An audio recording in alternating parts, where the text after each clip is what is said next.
একদিন অর্জুন খুব চিন্তিত হয়ে শ্রীকৃষ্ণকে জিজ্ঞেস করলেন, হে মাধব, আমি ভালো কাজ করি, তবু মনে অশান্তি কেন আসে? শ্রীকৃষ্ণ মৃদু হেসে একটি পাতা হাতে তুলে নিলেন।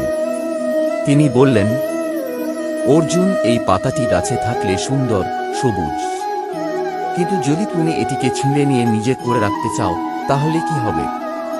অর্জুন বললেন, পাতাটি শুকিয়ে যাবে। শ্রীকৃষ্ণ তখন বললেন, ঠিক তেমনি কর্ম করো গাছের মতো, ফল দাও, কিন্তু ফলের প্রতি আসক্ত হজো না। কর্ম তোমার অধিকার, ফল নয়। এরপর তিনি যোগ করলেন, যে কর্ম ফলের লোভে করে তার মন কখনো শান্ত হয় না, আর যে কর্তব্য হিসেবে কর্ম করে তার হৃদয় সর্বদা মুক্ত।